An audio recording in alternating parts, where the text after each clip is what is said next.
Então, beleza, pessoal. Nas duas últimas aulas, vocês viram lá que a gente apresentou alguns algoritmos de ordenação, né? Tanto o Bubble Sort, o Insertion Sort, o Selection Sort. E aí, vocês viram lá que à medida que eu coloquei os três para rodarem lá, quando a gente botou para rodar, alguns deles tiveram uma performance melhor do que a outra. Então, uns resolveram os problemas de maneira mais rápida do que o outro. E assim, quando a gente tem essa questão de verificar a performance do algoritmo, a primeira coisa que a gente tem de pegar para pensar é o seguinte: por que um algoritmo ele é mais rápido do que o outro? Em sua essência, a gente está tentando comparar a execução de um determinado código de programação. E por que alguns códigos de programação eles são mais rápidos que outros?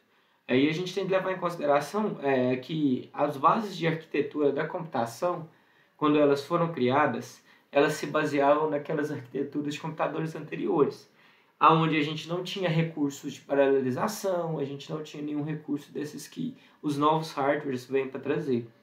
E da mesma forma, a capacidade da gente conseguir analisar o tempo de execução de um algoritmo, ela também não pode levar em consideração essa questão de hardware. Por quê? Porque se a gente comparar um computador, que é por exemplo, um servidor, um computador que ele já foi feito para ter uma execução mais rápida, se a gente for comparar com um computador pessoal que a gente tem em casa, a gente nunca vai conseguir ter essa comparação justa, porque a capacidade de execução é diferente, os equipamentos de hardware são diferentes, a linha de montagem é diferente, o tempo de vida desse hardware é diferente, até mesmo as peças são diferentes. Você pode ter que da mesma produção uma peça sai com algum defeito que está gerando alguma diferença. Então, a gente conseguir comparar a complexidade, a velocidade que o algoritmo executa, ela é uma tarefa que ela precisa ser independente de qual hardware que a gente está trabalhando. E quando a gente então trabalha dessa forma, a gente entra no ponto que é como que eu consigo então, já que existem algoritmos que rodam mais rápido e existem algoritmos que rodam mais devagar, como que eu consigo determinar qual que é o algoritmo mais rápido e qual que é o algoritmo mais devagar? Para a gente conseguir fazer essa determinação, é necessário que a gente consiga fazer uma medição. A gente precisa medir. Então, da mesma forma que a gente compara se dois veículos, qual deles é mais rápido, a gente mede a sua velocidade em quilômetros por hora. Se a gente quer comparar, por exemplo, dois objetos para comparar qual deles é maior, a gente tem de fazer a medida lá em metros, em centímetros, o diâmetro. Então, a gente precisa de alguma forma conseguir medir a complexidade, a velocidade que nosso algoritmo vai executar. E quando a gente fala em medir a velocidade do algoritmo, a gente está falando justamente da questão da complexidade. A complexidade de um algoritmo é justamente a sua medida de estimativa de tempo de execução. Então, a complexidade ela não necessariamente vai te dar algo preciso, 100%, mas ela vai te dar um intervalo que você consegue determinar o que a gente chama na matemática, que vocês já devem ter estudado de cálculo, limites. Então, a gente tem lá, por exemplo, um tempo de execução qualquer. Imagina que esse aqui é um tempo de execução lá de um algoritmo, esse intervalo aqui. Quando a gente pega a complexidade, a gente consegue determinar um limite para ele. Ou seja, eu não sei exatamente qual que é o tempo que ele vai gastar, mas eu sei que no máximo ele vai gastar esse limite, ele nunca vai ultrapassar disso aqui. Seria mais ou menos a mesma, se você for pensar tentando reduzir para o ser humano, para a lógica do ser humano, seria você pegar um carro e aí ele consegue atingir uma determinada velocidade qualquer, mas você sabe que dificilmente, ou seria quase impossível, que ele ultrapassasse a velocidade X específica. Então você tem uma determinação de qual que é um limite para poder fazer essa análise da complexidade. Então vamos pegar aqui, deixa eu pegar aquele arquivo que eu trabalhei com vocês na última aula. Ele não fica salvo aqui. Não lembro onde que ele está. É esse aqui mesmo. Na última aula, observa que a gente criou diversas funções aqui no nosso código. E aí a gente consegue vir aqui e fazer as estimativas dessas funções. Então vou pegar essa função aqui do Bubble Sort, que foi o primeiro algoritmo que a gente fez, e vou colocar ela aqui no meu quadro negro para a gente poder trabalhar com ela aqui, para a gente entender como que funciona essa questão da complexidade. Então, primeiro, quando a gente quer analisar a complexidade de um algoritmo, geralmente a gente pega e analisa apenas a função de que ele é específico. Então, por exemplo, para o Bubble Sort, a gente vai analisar apenas a função do Bubble Sort, mais a função de troca, que vai ser incorporada aqui depois. Selection Sort também, apenas a função do Bubble Sort mais a função de troca. O Insertion Sort, apenas a função do Insertion Sort. Por quê? Porque essas outras definições, criação de biblioteca, inicialização do arquivo, esperar uma entrada pelo usuário, isso aqui ela pode até que vai impactar na execução do meu código por completo. Mas para eu poder falar apenas do algoritmo que faz a determinada tarefa, no caso o algoritmo que faz apenas a ordenação, é apenas esse trecho de código aqui que é importante. Esse trecho, obviamente, é a função de troca. Eu vou até bater o print aqui e pegar as duas aqui, eu acho que vai ser mais fácil da gente trabalhar. Então, o que a gente precisa fazer? Se a gente tem um algoritmo, se a gente tem uma função qualquer que executa uma determinada tarefa e a gente quer estimar mais ou menos quanto que ela vai demorar para ser executada, a gente precisa de fazer uma análise da complexidade da mesma. E para fazer uma análise da complexidade, a gente vai pegar e utilizar algumas definições que são baseadas nos teoremas de complexidade, que são muito importantes para que a gente entenda isso aqui. A primeira definição que a gente tem de ter é o tempo C. Esse tempo C seria um clock, ou seja, cada vez que o nosso processador executa uma determinada tarefa, ele está gastando um clock, é um pulso de execução que ele tem lá para ser executado. Esse clock aqui, se vocês lembrarem lá da disciplina de arquitetura de computadores que vocês estavam trabalhando, eles têm lá as funções que são utilizadas lá pelos registradores, e cada funções tem um determinado custo. Então, por exemplo, existem algumas funções que são mais rápidas, como a função de soma, ou a função de acesso. Agora, existem outras funções que elas são mais lentas. Como a gente não quer levar isso ao nível de definição muito bem profundo, a gente quer algo mais superficial, a gente considera que qualquer operação ela vai gastar um clock. E quando a gente fala qualquer operação, a gente tem basicamente algumas operações. Por exemplo, a gente tem operações de atribuição e operações de acesso. Tem também operações de comparação. Basicamente são as três operações básicas que a gente tem quando a gente está trabalhando dentro da programação. Então, atribuição é você pegar um determinado valor e atribuir em algum lugar. Então, seja você pegar esse valor, por exemplo, aqui, que a gente tem uma função aqui, atribuir aqui para dentro, seja você realizar uma operação matemática e atribuir numa variável, isso é uma atribuição. O acesso, que é quando você pega e verifica qual que é o conteúdo que a gente está dentro daquele lugar. Então, por exemplo, eu verificar qual que é o valor de uma variável, eu verificar aqui, por exemplo, qual que é o valor de oposição. E a gente tem também, por último, a comparação, que é fazer a comparação entre dois valores. E elas podem ser comparações, a gente tem de igualdade, de maior, menor, maior ou igual, aquelas comparações que são executadas quando você utiliza lá as funções do if, do if, do for, etc. E um importante algo de se ressaltar também, quando a gente está falando do acesso, os acessos eles vão ser diferentes para diferentes estruturas de dados. Mas a gente tem, no caso específico, para... Meu teclado parou de funcionar. Eu não sei por que meu teclado não está funcionando. Agora voltou. Quando a gente fala do acesso especificamente no vetor, a gente tem a característica dessa estrutura de dados que ela vai ser diferente das outras. Por quê? Porque quando a gente quer acessar um vetor, se vocês lembrarem, um vetor nada mais é do que uma sequência, uma tira que ele seleciona lá em sequência lá na memória. Então, qualquer acesso do vetor é sempre pegar a posição inicial do vetor, somar mais aquelas posições e ir lá fazer aquele acesso. Então, o acesso, tanto numa variável quanto num vetor, eles são idênticos. Eles também têm complexidade C. Então, a gente consegue estimar melhor aqui com a facilidade por causa disso. Então, a gente vai considerar que toda vez que a gente tem uma atribuição, um acesso ou uma comparação, a gente está utilizando um clock do meu processador para eu poder fazer essa função. E aí, a partir dessa definição aqui, do que é o clock e quanto que a gente utiliza, aí a gente pode fazer a estimativa utilizando um passo a passo mesmo. Então, imagina aqui, esse primeiro for meu aqui, ele tem uma atribuição aqui, então ele atribui o valor inicial para o i igual a 0. Ele tem uma comparação que ele realiza aqui dentro, só que essa comparação aqui ela vai ser realizada várias vezes. E além disso, ele também tem uma outra atribuição aqui, que é quando ele incrementa o valor de i em 1. Então, se a gente for olhar apenas essa linha e todo o conteúdo que está detalhado aqui dentro dessa chave, que ele no caso é todo esse conteúdo aqui que eu vou destacar da cor laranja, por exemplo, aqui mesmo, ó, todo esse conteúdo aqui, ele vai ser executado várias vezes. E esse número de vezes ele vai ser determinado pela questão da estrutura de repetição aqui em cima.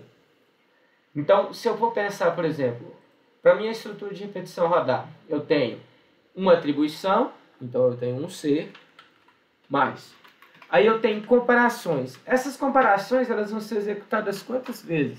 Então imagina, se o meu N vale 5, ele vai começar valendo 0, vai comparar. Vai passar a valer 1, vai comparar. Vai passar a valer 2, vai comparar. Vai passar a valer 3, vai comparar. Vai passar a valer 4, ele vai comparar. Quando passar a valer 4, ele vai cair fora.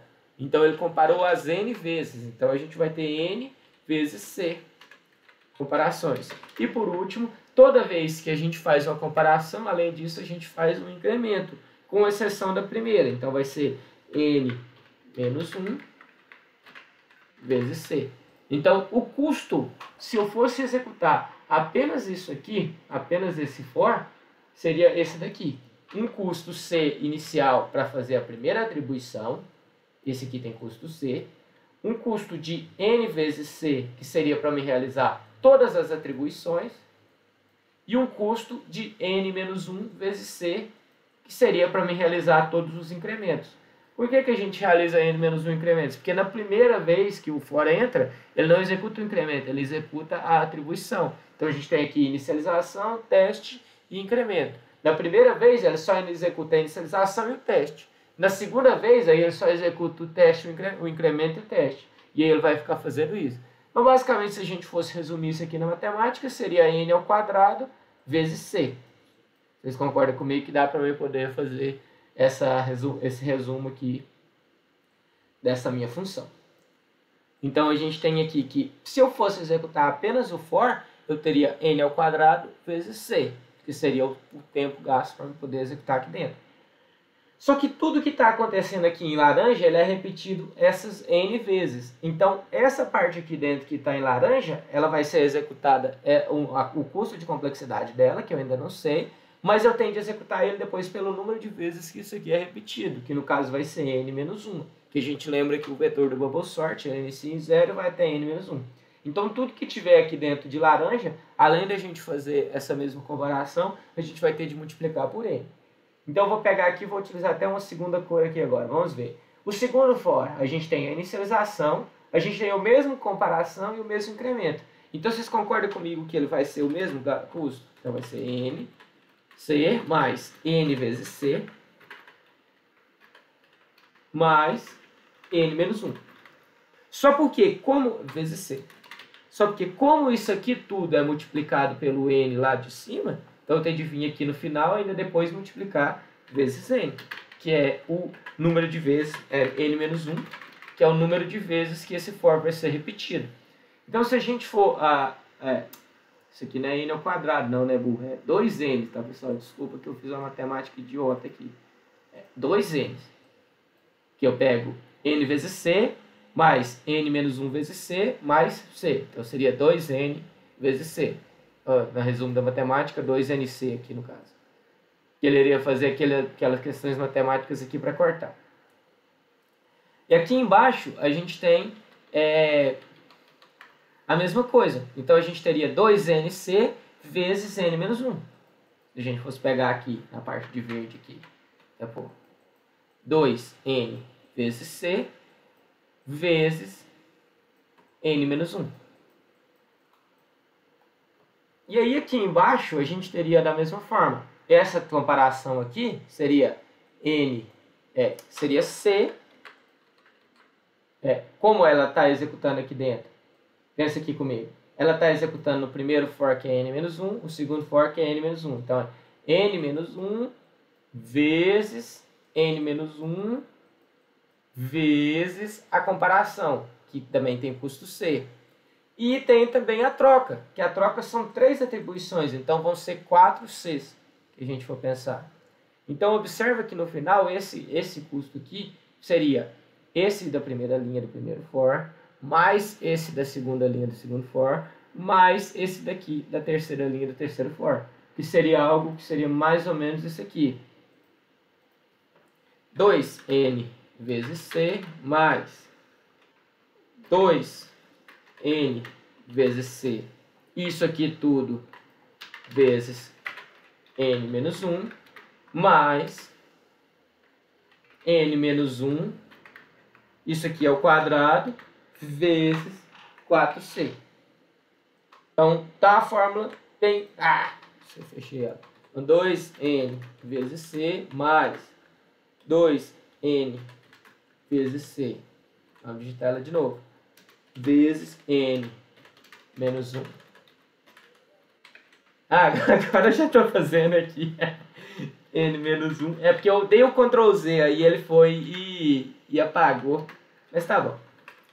Pronto. Então seria isso aqui a fórmula. E vocês vão falar assim, não, Jean, você tá de brincadeira comigo que eu vou ter de fazer esse negócio aqui toda vez para poder achar a complexidade, eu vou ter de fazer essa lógica enorme. E um algoritmo que tiver 100 linhas, 200 linhas, eu vou ter de fazer isso aqui. É aí que tá o pulo do gato agora, que eu quero mostrar para vocês. Eu não quero apagar essa aqui não, eu vou abrir um outro pente para me explicar para vocês. Imagina o seguinte. Se esse custo C ele é fixo, ele vai ser variável apenas de acordo com o computador. Então, em alguns computadores, um clock vai ser 0.01 milissegundos. Em outros vai ser 0.02. Mas esse custo, para a questão da análise do algoritmo, ele é indiferente. Então, esse C, ele não faz muita questão de ser importante. Se a gente for analisar tudo que está aqui dentro do nosso algoritmo, a gente pode, dentro da nossa função, se a gente observar que eu pegar e ignorar esse C, a única variável que vai estar dentro do meu sistema, que vai estar dentro da minha equação, é o N. Então, esse N aqui, que é o ponto que a gente precisa de observar quando a gente está fazendo a análise de complexidade. Observa que nesse caso aqui, ó, em dois momentos, eu vou circular ele aqui de outra cor, de amarelo, que eu ainda não usei. Tanto aqui, acho que o amarelo fica muito ruim, vocês não conseguem enxergar, né? Eu vou pôr vermelho. Tanto aqui quanto aqui, se a gente observar nesses dois momentos, o que acontece com o N? O N, ele é multiplicado por ele mesmo. Apesar de ser N menos 1, o N ele é multiplicado por ele mesmo. Então, seria como se eu tivesse mais ou menos alguma coisa que seria levada no final para tanto essa parte do vermelho quanto essa aqui, algo próximo de N ao quadrado. E é aqui que está o grande pulo do gato que vocês precisam observar. Por quê? Porque se eu pegar e incrementar o C, se você analisar a função matemática, se eu for incrementando o C, o incremental do C não vai fazer tanta diferença. Agora, se eu for incrementando o N, quanto maior for o meu N, maior vai ser o tempo que eu vou gastar. Por quê? Porque só para vocês pensarem pelo lado lógico, se esse loop aqui de cima executa N vezes, e esse segundo também executa N vezes, se esse N for 1 milhão, quantas vezes que isso vai ser executado? Vai ser 1 milhão vezes 1 milhão. Ou seja, vai ser no caso aqui, mil, milhão, bilhão, trilhão. Então vai ser 1 trilhão de execuções que eu vou ter dentro do meu for. Então, o ponto que é importante vocês pensarem na análise de complexidade, e não tanto olhar para esse detalhe nível a nível, é que quanto maior é o tamanho de algumas variáveis que são aplicadas na minha fórmula, maior vai ser o custo. Então, tem algumas variáveis que elas são tão insignificantes que elas se tornam irrelevantes. Por exemplo, esse n-1 aqui, se eu estou fazendo com 1 milhão, e aí eu faço, ao invés de 1 milhão, 999.999, a diferença é tão pequena que ela não vai ser levada em consideração na hora da gente fazer, geralmente, a análise da complexidade. Da mesma forma, se ao invés de eu pegar aqui esse meu n e multiplicar por 2, ao invés de eu fazer 1 milhão vezes 1 milhão vezes 1 milhão vezes 2 milhões, a diferença substancial é tão pequena que não vale fazer tanta diferença. Então, esse mais aqui dentro, quando a gente soma um com o outro, não faz tanta diferença assim se a gente for analisar qual que é o resultado final. Então, o que é importante, então, já que eu fiz toda essa resenha aqui e para poder mostrar essa fórmula aqui para vocês, o que é tão importante, o que é a parte mais importante na análise de complexidade? É isso daqui. As estruturas e as operações complexas. Então, eu tenho de analisar basicamente duas coisas. Primeira, a quantidade de vezes que eu vou estar repetindo a minha determinada função. Então, a estrutura de repetição, ela é o elemento chave, porque como o próprio nome já diz, ela vai fazer uma repetição. Então, se ela é uma repetição que ela é controlada de acordo com o input, ou seja, de acordo com o tamanho do usuário, quer dizer que quanto maior for o input, mais vezes ela vai repetir. Se ela vai repetir mais vezes, o que vai acontecer, obviamente, com o clock? Ele vai ter executadas mais instruções dentro do meu computador. Então, as estruturas de repetição são o primeiro ponto-chave que vocês precisam de analisar. E o segundo momento são as chamadas de funções se a gente estivesse utilizando recursividade. Então, por exemplo, aqui, se eu chamo aqui dentro do meu bubble sort, se eu chamasse a minha própria função de bubble sort, isso me geraria uma repetição indireta. Ela não utilizaria uma repetição utilizando um for, um while, mas eu estaria fazendo uma repetição porque eu estaria chamando o mesmo código mais de uma vez. Então, a execução de uma repetição, tanto direta quanto indiretamente, são os fatores cruciais para que a gente faça a análise de algoritmos dos nossos algoritmos. Então, para eu poder vir aqui e analisar, ao invés de fazer toda essa resenha aqui e detalhar bonitinho e tal, a gente consegue fazer uma análise de complexidade que ela é mais superficial. Por quê? Porque a gente leva em consideração da seguinte maneira. Bom, qual que seria, se eu fosse pensar aqui na ordenação, qual que seria o pior caso? Se eu quiser ordenar em ordem crescente, o pior caso seria isso aqui, que o meu vetor estivesse em ordem decrescente. Então, esse é o meu pior caso se eu for pensar na ordenação. Por quê? Porque se ele for em ordem decrescente, eu vou ter que fazer troca aqui, aqui, o maior número de trocas necessários. Se a gente fosse levar também em consideração o selection sort, a gente ia ter selecionado essa posição aqui. Aí eu ia ter que fazer troca com esse. Aí depois selecionar a segunda posição também, fazer troca com esse. Se eu fosse fazer o insertion sort, eu ia trocar aqui o 5 com o 4, aí depois o 3, na hora que ele chegasse, eu ia fazer duas trocas, o 2 também com duas trocas. Então a gente analisa sempre qual que é o pior cenário que a gente pode ter.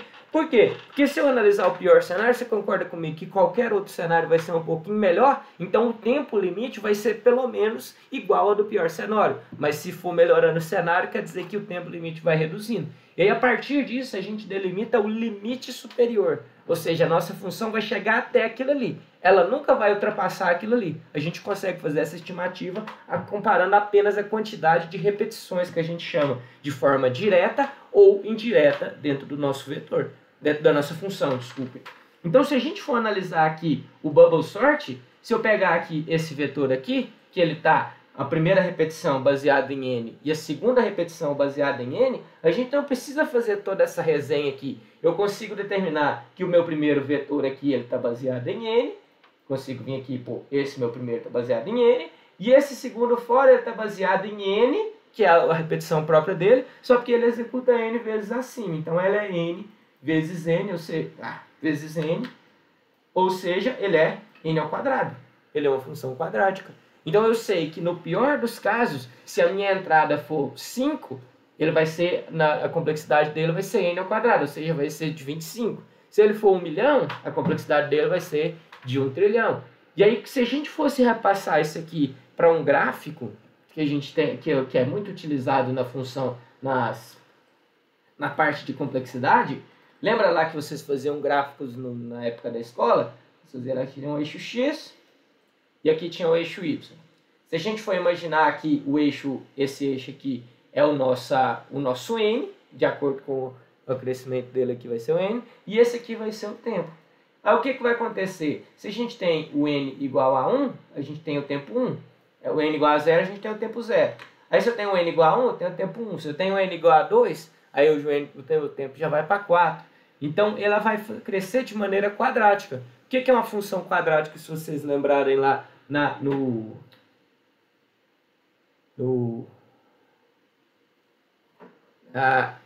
matemática, lá quando vocês desenhavam, a função quadrática ela tem um comportamento de parábola. Isso, cálculo, vocês estavam vendo, certo? A função quadrática não tem um comportamento mais ou menos isso aqui, que é uma parábola que ela vai fazendo?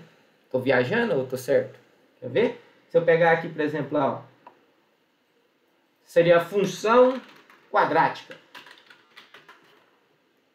Se eu pegar aqui as imagens, observa, o comportamento dela vai ser mais ou menos essa parábola aqui.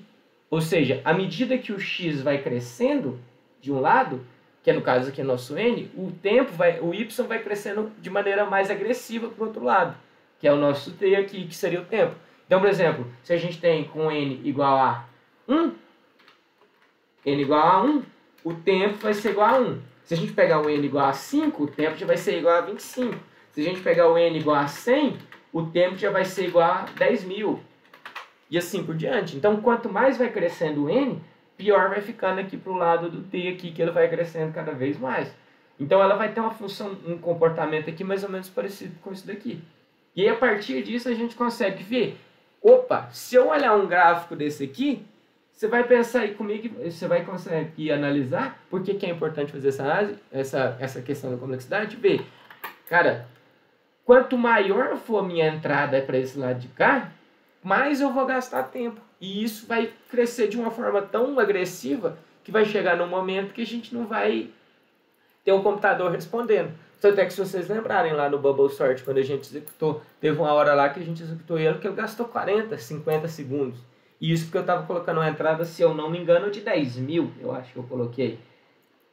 E 100.000. Então 100.000 ele gastou 50 segundos. Quer dizer que se eu aumentasse para 1 milhão, ele não ia aumentar para 50 vezes 10, ou seja, 5 minutos mais ou menos, sei lá, 50 segundos vezes 10 vai dar 500, então vai dar quase 10 minutos, quer dizer. Não, ele não iria aumentar para quase 10 minutos, ele já iria aumentar para caramba, ele com certeza iria demorar lá suas 30 minutos. E aí se eu aumentasse de 1 milhão para 10 milhões, aí com certeza iria passar o dia rodando código aqui dentro da minha máquina. Então a gente não precisa se preocupar aqui com essa análise a nível tão detalhado. O que a gente precisa analisar é isso daqui. As estruturas de repetição é que vão determinar para a gente qual que é a parte da complexidade. Então se a gente viu que tem um for baseado em n e outro for que também está baseado em n aqui nesse caso, quer dizer que a gente vai ter uma estrutura de repetição que a complexidade desse caso aqui é n ao quadrado. Da mesma forma, então, eu posso olhar o Selection Sort, que ele tem um funcionamento parecido com esse aqui, também é n ao quadrado, porque ele tem uma estrutura de repetição for baseada em n, e a segunda estrutura também é baseada em n. Apesar de que esse aqui, se você for pensar, ele vai reduzindo, né? Então, o primeiro é n, o segundo já é n menos 1. Por quê? Porque ele já começa na posição 1. Então, quando eu estiver na posição 2, ele já vai começar na posição 3. Ele vai reduzindo de acordo com o tempo. Então, mesmo que eles tenham a mesma complexidade, a gente não é viável para a gente fazer essa comparação de apenas uma redução de uma casa decimal. No final, o impacto vai ser insignificante dependendo do tamanho de n.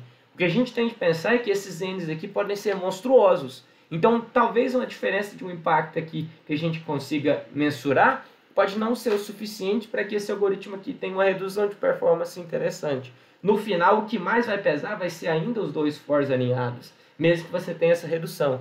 E da mesma forma, aqui dentro do Insertion Sort, eu também tenho um terceiro n. Só que esse outro aqui, além disso, ele ainda tem uma segunda condicional. O que pode deixar que, na maioria das vezes, se vocês lembrarem, ele vai acarretar um algoritmo rodado da maneira mais rápida. Mesmo se eu for pensando, bom, todos eles têm uma complexidade semelhante. Mas lembra que essa complexidade que a gente determinou aqui, é igual eu comentei com vocês, é o pior cenário. Então, no pior cenário, todos esses três algoritmos aqui, eles vão executar da mesma maneira. Mas em alguns cenários aleatórios, vocês já lembrarem da última aula, vocês lembram que o Insertion Sort é extremamente mais rápido do que o Bubble. Por quê? Porque na prática, quando ele vai fazendo algumas tratativas aqui dentro, ele vai melhorando seu desempenho de acordo com as outras comparações. Tanto é que se a gente pegar, por exemplo, aqui, ó, o Insertion Sort, vou rodar de novo aqui só para a gente lembrar mais ou menos que eu não lembro os dados. Vamos ver aqui mais ou menos o estimativo de tempo do Insertion Sort. Eu lembro que tinha sido algo em torno de uns 15 segundos. Aí, ó, 8 segundos. Agora eu vou trocar, ao invés do Insertion, eu vou usar o Bubble Sort. Vocês vão ver que ele vai demorar aí, provavelmente eu acho que era algo em torno de uns 40 segundos.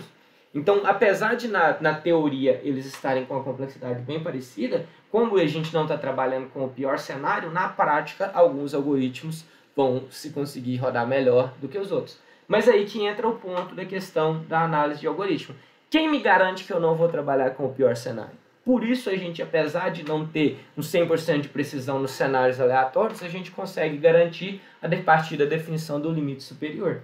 Então se vocês pegarem aqui, ó, se vocês analisarem aqui, ó, limite superior, ele tem da complexidade, ele vai trabalhar mais ou menos com aquela ideia, tá vendo? Você define um intervalo que ele vai correr e ele nunca vai passar. É igual ao limite de cálculo mesmo. Na complexidade, ele tem uma letra grega que representa, que é a letra ômega. Aqui ele tem, inclusive, eles chamam aqui ó, de upper bound, que é a letra O, tá vendo? Então, se a gente vier aqui e falar que o algoritmo aqui ó, é O de n ao quadrado, o que a gente está falando é que, no pior caso, esse algoritmo aqui, ele vai gastar n ao quadrado para ser executado. E quanto que é esse n? Vai depender do tamanho da entrada. Se o meu n for 10, ele vai gastar 10 ao quadrado. Se o meu n for 20, vai gastar 20 ao quadrado. E assim por diante. E aí vocês vão ver que existem algoritmos, obviamente, que eles vão melhorar a complexidade desses desenhos aqui. Mas, inicialmente, esses 3 primeiros algoritmos de ordenação, apesar de terem diferença no seu desempenho, pode ver que o BubbleSort gastou 60 segundos, eles têm a mesma complexidade no pior caso. Se a gente pegar o pior caso, os 3 vão ser executados de maneira bem parecida. Ok?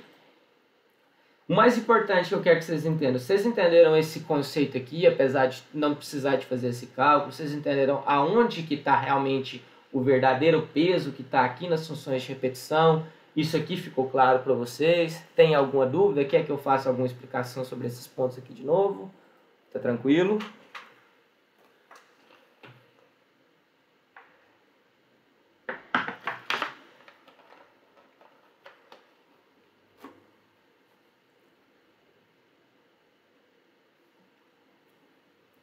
Ninguém falou nada?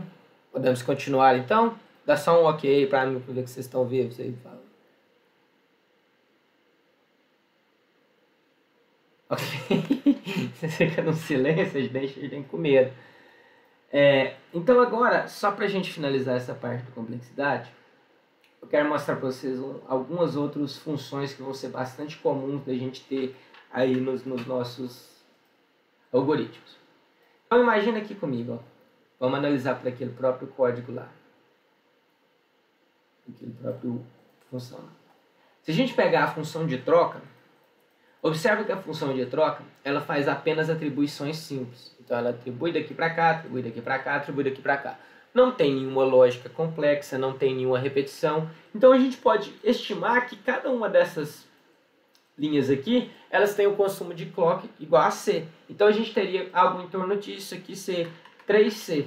Só porque como a gente falou que a gente tinha lá, esse C ele pode ser ignorado porque a gente não está trabalhando com especificidade do computador, a gente pode dizer que ela vai ter um custo de 3. Seria mais ou menos essa função. Só que se a gente for comparar agora, por que a gente tem esse caso aqui? Esse número 3, ele não tem nenhuma variável. Então ele tem apenas essa constante aqui, a constante número 3. Se a gente for comparar esse 3 com esse n, vocês concordam comigo que se, dependente do tamanho que esse n vá, se esse n for 100 milhões, se esse n for 1 milhão, se esse n for 10 milhões, se esse n for 1000, se esse n for 10, o 3 vai continuar aqui do mesmo tamanho. Então a capacidade de crescimento, ou seja, a ordem de grandeza desse 3 é tão irrelevante próximo desse n aqui, que ela nem não é considerada 3. A gente chama isso aqui de uma função constante. Essa função ela é constante. Por quê? Porque a ordem de grandeza dela é tão insignificante, se a gente for comparar com a segunda função, que ela não vai fazer diferença no resultado final. O que faz diferença no resultado final não é ela, é quantas vezes ela vai ser chamada. Mas se eu chamasse só uma vez ela iria ser insignificante. Então essa aqui é uma função que ela tem a complexidade constante. Quando é uma complexidade constante, a gente costuma utilizar essa terminologia, O de 1. Por quê? Porque se você fosse fazer um gráfico para ela ia ficar mais ou menos assim. Não, deixa eu deixar minha linha preta aqui. Essa aqui. Aí eu vou pintar aquilo ali, mas eu consigo. Não. Aí, pronto. Se eu fosse desenhar a complexidade de O de 1, eu vou pegar aqui, imaginando que seja a vermelha, ela seria alguma coisa assim. Ela não seria 1, mas seria 3. Mas independente do tamanho de n, ela iria continuar sendo do mesmo tamanho. Esse aqui seria o cenário ideal, seria o paraíso das funções. Porque ela é tão insignificante, ela não faz diferença. Quanto mais, se você pode ter uma entrada de 100, de 1 milhão, ela vai continuar lá tendo seu tempo constante. Ela nunca vai alterar. Se a gente for analisar, por exemplo, essa função aqui, tanto a do gerar aleatório quanto a da impressão, observe que ela tem apenas um for para limitar ela. Então, se o meu n for 100.000, ele vai executar 100.000 vezes esse printf. Nesse caso, 100.001 vezes, mas essa uma aqui é muito irrisória. Se o meu n for 1 milhão, vai executar 1 milhão de vezes e assim por diante. Então, essa aqui ela tem uma complexidade que a gente chama de linear. Ela é O de n. Então, ela vai estar sempre, o tempo de execução cresce constante, cresce da mesmo tamanho que a gente cresce na nossa quantidade que o n cresce. Então, se eu tiver 10 elementos, ela vai ter 10 clocks. Se eu tiver 20 elementos, ela vai ter 20 clocks e assim por diante. Se a gente for desenhar ela seria alguma coisa parecida com isso daqui, né? Pregando aqui a linha. Se ela começasse aqui, vou começar ela do mesmo lugar aqui, ela seria alguma coisa assim. Então, de acordo com o n vai crescendo, ela vai crescendo ao mesmo tempo. Então, ela é aqui O de n. E se a gente for analisar, então, aqui a nossa bubble sort, o selection sort, eles são n ao quadrado. Então, se eles fossem desenhar aqui, eles seriam alguma coisa desse tipo aqui.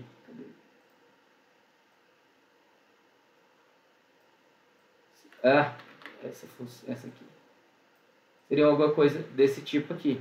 No início, ela parece que está crescendo pouco, é até semelhante. Mas à medida que ela vai piorando, que ela vai aumentando, cada vez vai ficando mais distante o abismo entre o crescimento da execução, aqui, do tamanho da função, com o tempo de execução que ele é gasto. E no meio desse caminho aqui, a gente tem algumas outras funções que são muito utilizadas na matemática, que são as funções logarítmicas. Vocês devem lembrar lá do logaritmo, do log, da matemática. Então, por exemplo, se eu pegasse lá log de n na base 2, então eu teria tipo um 2 aqui embaixo, não sei qual é, eu vou pôr esse 2 aqui, lá. Log de n, o log de 2n, seria n na base, eu vou pôr assim, log n na base 2. O que é o log de n na base 2? É o número que elevado 2 elevado a tal, né, esse 2 elevado a x. Esse x, qual que é o valor? Esse valor x, tal que 2 elevado a x seja igual a n. Seria basicamente isso. Então, valor x, tal que 2 elevado a n é igual a x. A 2 elevado a x é igual a n. Então, por exemplo, se eu pegasse aqui, para pegar as funções básicas da matemática computacional, né, que trabalha com a base binária. Se eu pegasse aqui 1024, log de 1024 na base 2, seria qual o valor que é 2 elevado a x seja igual a 1024? Seria 10. Então, 2 elevado a 10 é igual a 1024. Se vocês observarem, por exemplo, lá, 2 elevado a 10 é igual a 1024. Portanto, log de 1024 de 2 a 1024 é igual a 10. Se vocês observarem as funções logarítmicas, elas têm uma característica que é a redução, o aumento da complexidade delas, ele é relativamente mais contido de acordo com o tamanho de n. Então imagina que se a gente tivesse uma função logarítmica aqui, se a gente pegasse um n igual a 1000, enquanto o O de n seria 1000, O de n ao quadrado seria 1 milhão, O de log de n já seria algo próximo de 10. Então é bem mais contido. Então se a gente pegar uma função logarítmica, ela vai ter por característica alguma coisa parecida com isso daqui. Ela vai executar aqui bem mais contida. Dessa forma. Que é uma função O log de n. E logo a gente vai ver algumas funções que trabalham nessa complexidade. E além disso, a gente tem funções que são da log de n que são repetidas dentro de um loop. Então elas vão ter por característica ser n vezes log de n, que na maioria dos algoritmos de ordenação que são os considerados os melhores vão estar nessa classe de n log de n. Então n log de n ela teria alguma coisa, o gráfico dela seria alguma coisa parecido com isso daqui. Não, mais uma linha aqui. Seria algo parecido com isso daqui. Ela cresce não tanto quanto a quadrática, mas também é bem mais contida. Seria nesse caso aqui O n log de n. Mas a gente não vai entrar nesse detalhe da n log de n, pelo menos não nessa aula. A gente vai entrar na próxima, os próximos algoritmos de ordenação, a gente vai ver essa questão do logaritmo. Por que funciona dessa maneira e qual que é a lógica por cima desse negócio aqui. Mas no mais eu queria que vocês entendessem essa questão aqui de Esse aqui é um gráfico que ele deixa de forma visual, bem clara, qual que é o fator de complexidade de acordo com a entrada e o tamanho tempo t aqui. Ou seja, quanto pior for a complexidade, o limite superior do meu algoritmo, mais lento ele vai ser na sua execução. Então, se ele vai ser mais lento em sua execução, quer dizer que a entrada tem que ser controlada. Por quê? Porque se a entrada for muito grande, o que vai acontecer? Ele não vai conseguir executar em tempo hábil. Por exemplo, se eu pegasse aqui e ao invés de rodar aqui com 1000, esse bubble 100 mil, se eu rodasse meu bubble sort, se eu botasse aqui 10 milhões, muito provavelmente esse ano a gente não teria esse resultado desse cálculo aqui na minha máquina. Muito provavelmente.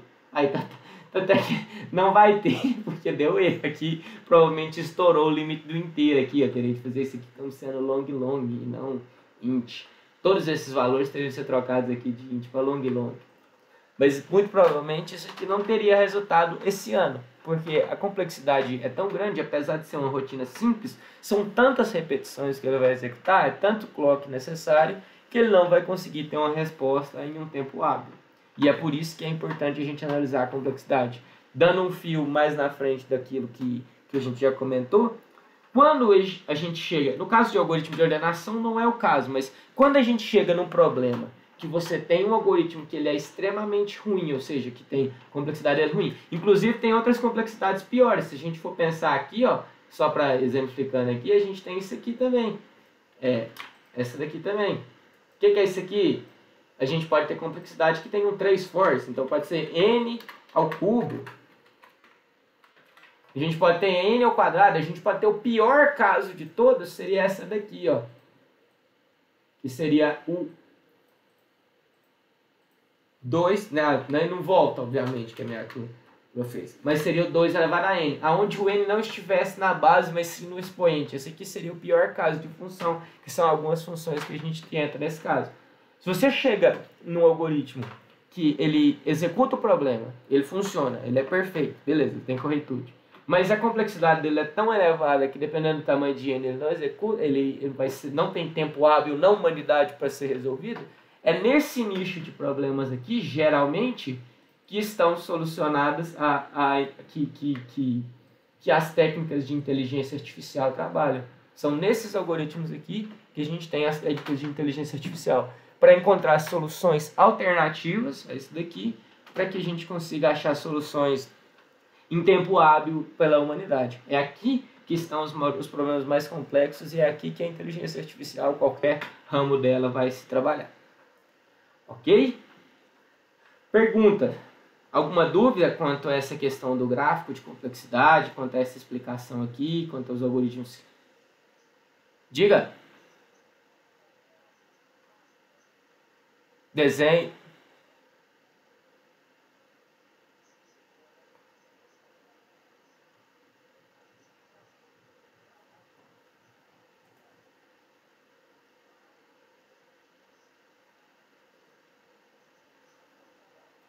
Seria mais ou menos você pensar da seguinte maneira, João. Você sabe, por exemplo, um problema, você tem um problema, esse problema ele tem uma solução. Então, todo problema que consegue ser representado de alguma forma na máquina, ele tem solução. Só que essa solução, ela pode não ser hábil no tempo suficiente. Quais são problemas de soluções que a gente tem aí que são bem claros? Problema de roteamento, só para passar para vocês. Como encontrar melhores rotas do ponto A para o ponto B, que é um problema bem comum hoje em dia. Você tem a solução para aquele problema de um algoritmo convencional. Como que seria? Imagina comigo aqui, ó, você está começando agora, eu quero encontrar a melhor rota do ponto A para o ponto B. Qual que seria a maneira 100% garantida que você tem de determinar qual que é a melhor rota? Se você for por todos os caminhos. Se você testar todos os caminhos possíveis, você vai ter 100% de certeza que você vai chegar na melhor rota. Só porque qual que é o custo para você testar todos esses caminhos? É um custo extremamente elevado. Então a gente encontra algoritmos, não são, eu vou falar uma palavra aqui, mas não é para pensar que eles não são funcionais, é algoritmos que a gente chama de alternativos. Eles evitam fazer essa análise que a gente chama de força bruta para testar todos os caminhos. Então eles vão buscar outros caminhos, vão buscar outros tipos de análise, eles vão analisar talvez tráfego, qualquer coisa do tipo, que aí você consegue ter a estimativa Nem 100% das vezes, se você fizer no GPS, você vai encontrar o melhor caminho. Mas você vai encontrar caminhos que são subótimos, que a gente chama, são bem próximos dos ótimos. E é por isso, é aí que a gente encontra esses algoritmos da inteligência artificial. E agora você falando assim, eu tento fazer um algoritmo primeiro para ver que ele é ruim e depois... Geralmente, problemas de inteligência artificial eles já estão bem documentados. Então, se você pegar um problema, a partir do momento que você começa a analisar ele, você já consegue verificar alguma associação ele entre as documentações dos algoritmos. Tanto é que a gente tem os algoritmos aqui, que a gente chama na computação de NP completos. São esses problemas aqui, que é, por exemplo, aqui, ó, tá vendo? Tem até a definição aqui, ó, tá vendo? O NP completo, ó, cadê? É um conjunto de todos os problemas, cujas soluções podem ser verificadas em tempo polinomial. Então você consegue verificar a solução em tempo polinomial. Só que quanto que esse tempo vai gastar também? Tá vendo? Ele consegue solucionar em uma máquina de Turing não determinística. Uma máquina de Turing não determinística seria uma máquina que ela tem capacidade de processamento infinita, ela tem tempo de execução mínimo. Então ele tem essa característica, que você consegue achar a solução para ele. Beleza, mas você não consegue achar uma solução em um problema que seja resolvido por qualquer uma dessas máquinas que a gente tem hoje em dia. Então esses problemas aqui que estão no nível de NP completo aqui, que são os problemas da inteligência artificial, que igual eu comentei com você, como esses problemas eles são a maior fonte de estudos hoje da computação, então eles já estão bem documentados. Então se você chegar a um problema que vai cair nesse caso, você vai conseguir ter uma semelhança entre ele e um problema NP completo que já existe, e aí dessa mesma forma você consegue determinar que ele não pode ser resolvido por um algoritmo exato igual esse daqui, ou pode até ser resolvido, mas ele nunca vai ser executado enquanto você estiver vivo. Seria mais ou menos essa análise aí. Não sei se ficou claro, João. Ficou tranquilo?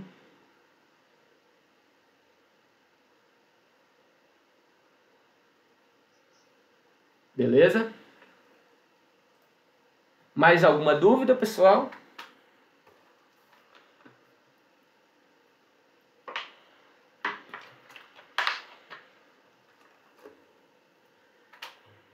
Beleza, então, pessoal. Então, eu vou fazer o seguinte. Amanhã, essa semana, excepcionalmente, amanhã a gente vai ter mais uma aula, tá?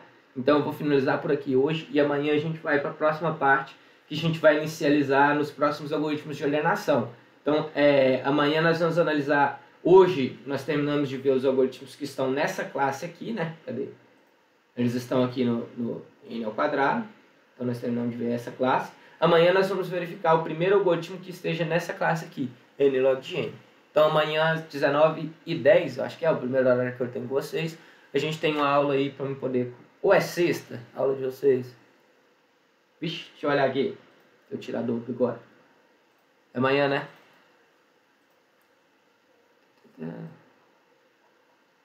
Terceiro. Isso, amanhã. Então amanhã nós teremos a aula aí 19h10 para a gente iniciar o primeiro algoritmo aí que vai ser o merge sort. Beleza? Então, se não tem mais dúvidas, a gente vai encerrar por aqui. Eu vou finalizar e amanhã a gente se reencontra de novo. Pode ser?